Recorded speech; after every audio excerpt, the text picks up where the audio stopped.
Good morning friend, we are discussing अब जो insight के क्वेश्चन डिस्कस करते हैं उसी सीरीज को हम यहाँ पे कंटिन्यू करते हैं। लेकिन जो आज हम डिस्कस करने वाले हैं वो दिसंबर के करंट अफेयर डिस्कस करने वाले हैं। Insta current affair quiz of December month date are issued by the insight IAS। ठीक है, तो let's see the first question. तो आज हम RTM ना डिस्कस करके जो दिसंबर मंथ की करंट अफेयर क्विज है, जो हर रोज वो 5 क्वेश्चन देते हैं, उसको हम यहाँ पे डिस्कस करने वाले हैं। The very first topic is economy and यहाँ पे 11 क्वेश्चंस हैं। उसका अगला जो टॉपिक होगा वो आपका इकोलॉजी एंड इन्वायरमेंट होगा।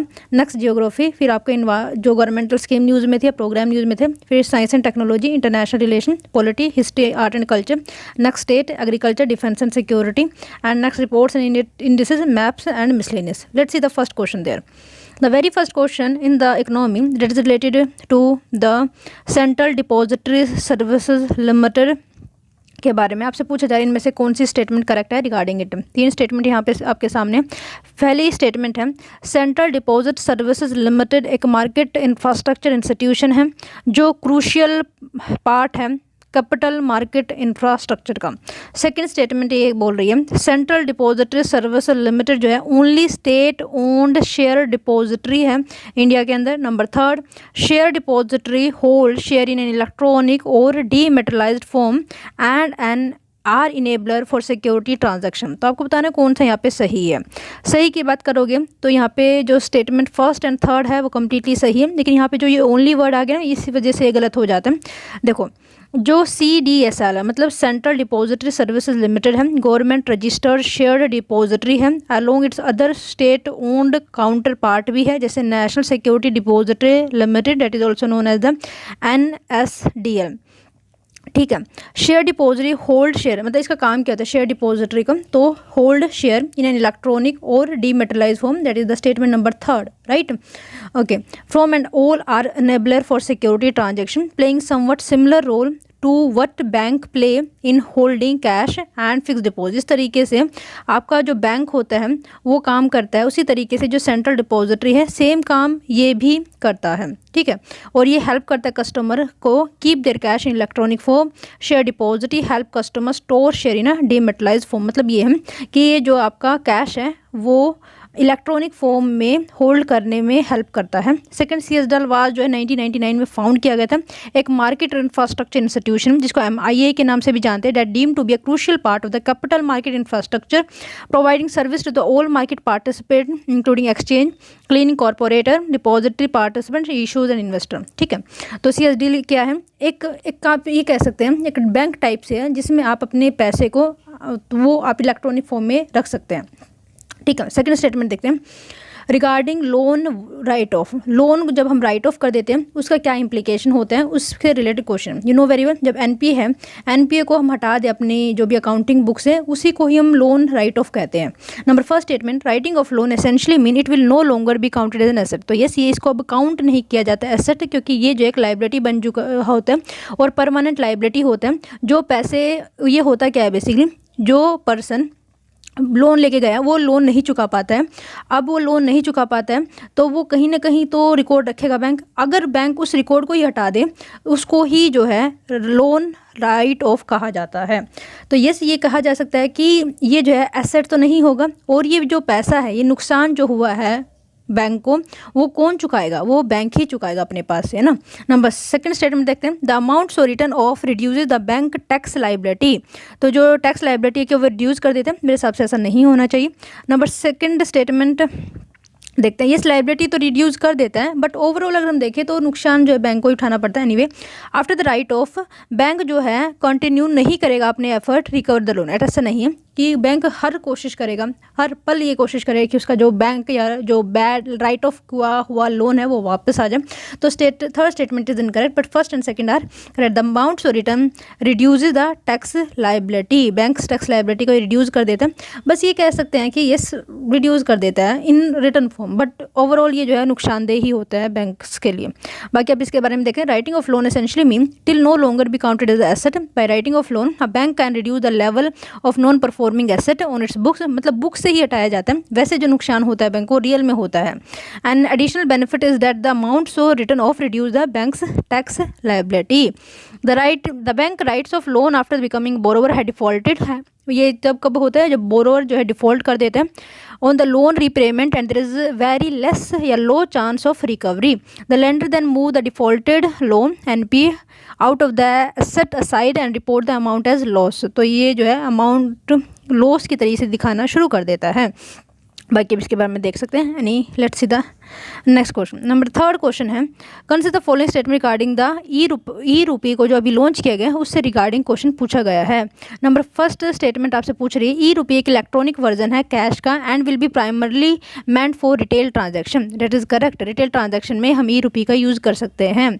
सेकंड देखते हैं, it can be exchange 1-to-1 with the Fiat currency. Fiat currency कौन सी होती है, जिसको गवर्नमेंट अप्रूव करती है एंड हर एक सिटीजन को वो बाइंडिंग होता है उस रूपी को एक्सेप्ट करना हमारी कंट्री के लिए। तो yes, it can be exchange 1-to-1 with fiat currency. That is second also correct. Number third देखते हैं, user will able to transact with rupee through a digital wallet offered by the participant bank and store it on a mobile phones and device. That will also be the correct. तो तीनों की दोनों statement यहाँ पे सही है। You can see here the about the e-rupee के बारे में। Let's see the next question. Which of the following matters the GST council has the power to make recommendation which of the following. देखो recommendation की बात है, GST तो हर एक type की रिकमेंडेशन दे सकती है। ये से कि मॉडल GST लॉ क्या होना चाहिए, रिकमेंड दिया जा सकता है। पहली बात तो GST काउंसिल की बात करते हैं, तो GST काउंसिल जो है आर्टिकल 279A हमारे कॉन्स्टिट्यूशन में पार्ट 12 के अंदर थ्रू 101 कॉन्स्टिट्यूशन अमेंडमेंट के ऐड की गई थी, ठीक है। और इसमें किस तरीके से डिसीजन लिया जाता है और इसको हेड कौन करता है, इसको हेड करता है फाइनेंस मिनिस्टर। और जो डिसीजन और जो मतलब सेंटर की पावर होती है वो 1/3 है और जो स्टेट की पावर है मतलब ओवरऑल स्टेट की 2/3 है। और अगर हम इसमें कुछ भी चेंज करते हैं ऐसा GST काउंसिल में अगर हम चेंज करना है तो फेडरल फीचर को कहीं ना कहीं ये क्वेश्चन मार्क खड़ा करें, तो इसमें half of the state should be ratified. और जब इसको इंट्रोड्यूस किया गया था तो half of the state plus special majority के साथ जो है इंट्रोड्यूस किया गया था। उसी तरीके से जो कोई भी अगर चेंज करना है GST काउंसिल से रिलेटेड तो 3/4 से जो है पूरा डिसीजन पास होना चाहिए तभी उसमें चेंज होता है। तो रिकमेंडेशन किस किस का देगा, यस एक क्या GST लो होना चाहिए, the rates at which the taxes to be levied that is also the part of GST, the goods and services that may be exempted from the GST। ठीक है, तो तीनों की तीनों स्टेटमेंट यहाँ पे सही है। The GST council was given power to make recommendation to the union and the state on several different matter. This include the model GST law, goods and services tax or exempted from the GST and the rate किस product पे कितना tax लगना चाहिए etcetera etcetera. Okay, let's see the next question. Consider the following. अच्छा, GST से related याद रखिएगा ये 2017 के अंदर इंट्रोड्यूस किया गया था। इससे पहले हम जो है एंटी प्रॉफिटरिंग अथॉरिटी के बारे में पढ़ चुके हैं, जो एक स्टैट्यूटरी बॉडी होती है जो हेल्प करती है। मान लीजिए कोई गवर्नमेंट या फिर गवर्नमेंट जो है टैक्स को कम कर देती है तो क्या वो बेनिफिट जो है रिटेलर को पहुंच रहा है या नहीं, ठीक है, ये उसका फंक्शन होता है। Anyway, consider following statement regarding sovereign gold bond scheme के बारे में। Bond can be issued as a collateral for loan, that is also correct, क्योंकि गोल्ड बॉन्ड स्कीम के अंदर जो बॉन्ड्स इशू किए जाते हैं वो कोलेट्रल के फॉर्म में हम यूज़ कर सकते हैं। सेकेंड देखते हैं, the maximum permissible investment limit will be 10 kg for gold for individual. No, that is not the 10 kg but the 4 kg for the individual. and अगर ट्रस्ट की बात करते हैं 40 kg हो जाता है तो 10 गुना बढ़ जाता है। both resident and the non resident Indian entities can invest in sovereign gold bond scheme. that is also included because it is the just resident है ना, citizen of India के लिए perhaps the govern तो ये यहाँ पे अगर हम आंसर की बात करें तो सिर्फ फर्स्ट यहाँ पे सही है कि इसको हम जो है कोलेट्रल के फॉर्म में भी यूज़ किया जा सकता है। ये जो है 2015 के अंदर गवर्नमेंट ऑफ इंडिया के द्वारा लॉन्च की गई थी। और सबसे ज़्यादा गोल्ड कहाँ से आता है तो सिंगापुर से आता है, ये भी आप याद रख लेना। और anyway, the government introduce this bond to help reduce India's over dependence on gold import. It also aimed to changing the habits of the Indian saving in physical form gold to paper form with the sovereign backing. Eligibility जो है restricted for sale to resident Indian entities HUF और denominated 10 और you can see है maximum minimum limit 4 kg है। और अगर हम बात करें एक ट्रस्ट वगैरह की तो 40 kg है। कोलेट्रल बॉन्ड के तरीके से इसको यूज़ किया जा सकता है। ज्वाइंट होल्डर के केस में 4 kg will be apply to the first applicant only. Anyway, let's see the next question. Next question is the share buyback के बारे में है। आपसे पूछा जा रहा है कौन सा यहाँ पे करेक्ट है। नंबर फर्स्ट स्टेटमेंट देखते हैं, according to the SEBI procedure a loss making company can not repurchase its share. As such ये गलत है। नंबर सेकंड देखते हैं, to be eligible to participate in the share repurchase process a share holder need to hold the share of the company which has announced the pay back before the record date declared in the announcement. मान लिया जाए अगर आपको share back जो पे back loan है अगर उसको रीपरचेज करना है तो उससे रिलेटेड पहले आपके पास बॉन्ड होने चाहिए, तभी आप वो कर सकते हो। That is correct. तो second statement is correct, first is incorrect because जो लॉस मेकिंग कंपनी है वो भी जो है अपने ही शेयर को परचेज कर सकती है। Let's see the next question, while a company can go for a repurchase of its share when it is sitting on a lot of cash but does not have any avenue to invest and prefer to retain cash to share holder who is eligible to participate in payback. To be eligible to participate for the share repurchase process, a shareholder need to hold the share of the company. मतलब ये repurchase करने के लिए उस company का share जो है आपके पास होना चाहिए जब वो अनाउंसमेंट करती है कि हमें शेयर पे बैक करना है। ठीक है। Has many 56 company including Infosys, TCS, Bajaj etcetera ने ये सब किया है 2022 के अंदर, तो इस वजह से न्यूज़ में। Anyway let's see the next question, leather industry से क्वेश्चन। लेदर इंडस्ट्री जो है among the top 10 foreign exchange earner है इंडिया के लिए, दैट इज एब्सोल्युटली करेक्ट। तो फर्स्ट स्टेटमेंट जो है कम्प्लीटली सही है। सेकंड देखते हैं, eastern and the north eastern state जो है इंडिया की वो major footwear and the leather producing state है इंडिया की, तो ये गलत है। तो है कौन सी जो स्टेट जो सबसे ज़्यादा प्रोड्यूस करती है, तो तमिलनाडु है, वेस्ट बंगाल है, यूपी है एंड महाराष्ट्र है। ठीक है। Among all the leather product export from India 2021 leather जो है footwear constitute the highest share. तो जितने भी लेदर प्रोडक्ट हमने एक्सपोर्ट किए तो फुटवेयर में सबसे ज़्यादा जो है एक्सपोर्ट हुआ है। That is correct. You can see है the leather industry has a significant impact on the Indian economy. It impact the 10 foreign exchange में आता है। Major footwear and leather producer state कौन सी, तमिलनाडु है, वेस्ट बंगाल है एक्सेट्रा। और बाकी आप इसका शेयर देख सकते हैं कि लेदर का कौन कौन सी चीज़ें हमें बनती है। फॉर एग्जाम्पल 42% लेदर गुड्स हैं, ये भी आप याद रख सकते हैं। आगे बढ़ते हैं। अगला क्वेश्चन डायरेक्ट टैक्स में कौन कौन सा आता है, तो पर्सनल टैक्स जो है डायरेक्ट टैक्स है, जस्ट कंप्लीटली राइट है। MAT minimum alternate tax also भी the direct tax, that is also भी करेक्ट, जो 18.5% प्रॉफिट मेकिंग कंपनीज पे लगाया जाता है। कॉर्पोरेट टैक्स जो है डायरेक्ट टैक्स का एग्जाम्पल है। सिक्योरिटी ट्रांजेक्शन टैक्स ऑल्सो भी the direct tax. Value added tax is the indirect tax, तो जिसको हम GST के अंदर इंक्लूड कर चुके हैं। बाकी आप यहाँ पे देख सकते हो first second third fourth are the correct. Let's see the next, की मिनिस्ट्री जो की मिनिस्ट्री कमेटी अभी न्यूज़ में थी वो किससे रिलेटेड है, तो याद रखिएगा वो शेयर पे बैक रेगुलेशन से रिलेटेड है, जो मैंने अभी थोड़ी देर पहले क्वेश्चन डिस्कस किया। अगला क्वेश्चन पे चलते हैं।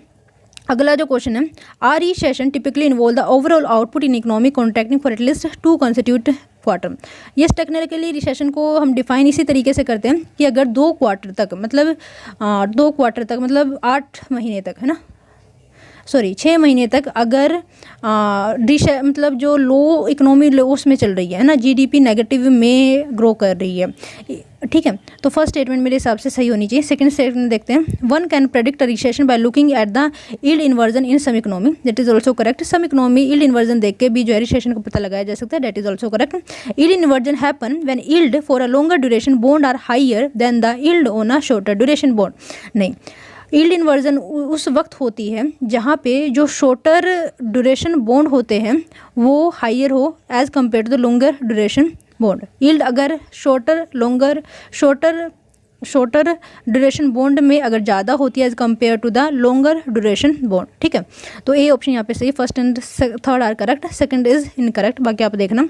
रिसेशन टिपिकली हम मानते हैं जब इकोनॉमिक कॉन्ट्रैक्ट करती है एटलीस्ट 2 कंसेक्यूटिव क्वार्टर के लिए, यहाँ पे जॉब लॉस होता है और GDP कम होना शुरू हो जाती है। यील्ड कर्व की बात करते हैं, government borrow for duration ranging from 1 month to 30 year. तो जो गवर्नमेंट है वो बोरो करती है जनरली 1 महीने से लेके 30 ईयर। अगर 1 महीने का तो TB बॉन्ड इशू करती है, ट्रेजरी बिल, और 30 ईयर की जब हम बात करते हैं तो लॉन्ग टर्म बॉन्ड इशू किए जाते हैं। अगर यील्ड इन्वर्जन है ना, यही है ना सेकेंड स्टेटमेंट, हाँ, यील्ड इन्वर्जन तब होता है जब ड्यूरेशन मतलब जो आपके शॉर्ट बॉन्ड होते हैं उनकी ड्यूरेशन ज़्यादा होती है as compare to the long duration bond. Anyway typically yield are higher for जो यील्ड होती है वो ज़्यादा होती है for longer tenure because one is lending money for a longer. If the yield for a different tenure of bond are mapped it will have upward sloping curve. The curve can be flat or steep depending on the money available in the market and expected overall economic activity. When investor feel beyond about the economy the pull a money out of the longer term bond and put in a short term riskier asset. मतलब ये है कि अगर investor को लगता है कि जो कंपनी है वो अगर प्रॉफिट मेकिंग होंगी तो वो लॉन्गर ड्यूरेशन बॉन्ड को चेंज करके शॉर्टर बॉन्ड में लगा देते हैं, पर वो रिस्की होते हैं। पर ये जो है इन्वेस्टर को ये बताती है कि यस इकोनॉमी जो है ग्रो करने वाली, उस सिचुएशन में ऐसा होता है। As prices of a long term bond fall, जब अगर प्राइसेस जो है फॉल हो जाते हैं, द यील्ड राइज, तो यहाँ पे यील्ड जो है राइज हो जाता है, एंड द यील्ड कर्व जो है स्टीपन्स हो जाता है, डेट इज नॉट सो। और यील्ड इन्वर्जन क्या होता है? Yield inversion happen when yield for a shorter duration bond are higher than that of the longer duration. ठीक है, तो मतलब ये है कि लॉन्गर ड्यूरेशन से पैसे को निकाल कर शॉर्टर में जाना अच्छी बात होती है, मतलब इकोनॉमी के लिए अच्छी न्यूज़ होती है वो। If investor suspect that the economy is heading for a trouble, अगर ट्रबल में होता है तो वो क्या करता है कि शॉर्टर ड्यूरेशन बॉन्ड को बेच देता है और लॉन्गर ड्यूरेशन बॉन्ड में लगाता है। They will put out money from the shorter term bond, risky asset होते हैं क्योंकि short term bond, and long term bond में लगाना शुरू कर देता है। This cause the price of the long term bond to rise, जिसकी वजह से जो लॉन्ग टर्म बॉन्ड का जो प्राइस होता है वो बढ़ जाता है, एंड यील्ड जो है उसकी फॉल हो जाती है। ठीक है, this proper first lead to flattening and eventually जो है इन्वर्जन यहाँ पे देखने को मिलता है। Yield inversion has longer been reliable predictor of recession in the US, मतलब ये यूएस वगैरह में हुआ है। Let's see the next question. Next question है जो है अगला क्वेश्चन आपके बारे में इन्फ्लेशन से रिलेटेड है। In India the ministry of statistics and programme implementation जो है मेजर करती है इन्फ्लेशन के स्टेटमेंट, सही है। सेकंड देखते हैं, RBI through it's MPC monetary policy committee control money supply in the market, that is also correct, you know very well, तो आरबीआई करता है। नंबर थर्ड देखते हैं, inflation indicative of the increase in the purchasing power of a, नहीं decreasing the, अगर inflation बढ़ रहा है तो इसका मतलब ये है कि परचेजिंग पावर जो होती है उसकी डिक्रीज हो रही होती है, तो बी ऑप्शन यहाँ पे सही है। तो first and second are correct. Yes, जो आपका इन्फ्लेशन मेजर किया जाता है स्टैटिस्टिक्स एंड प्रोग्राम इम्प्लीमेंटेशन के through. You can see here inflation refer to the rise in price of the goods and services. अच्छा, सीपीआई को कौन मेजर करते हैं? तो मोस्पी मेजर करती है। डब्ल्यूपीआई की बात करोगे तो डिपार्टमेंट ऑफ इकोनॉमिक अफेयर इसको निकालता है। बाकी ये जो स्टेटमेंट है वो सारी की सारी दे रखी है, right. By this we ending the session of the economy. Thank you so much for listening.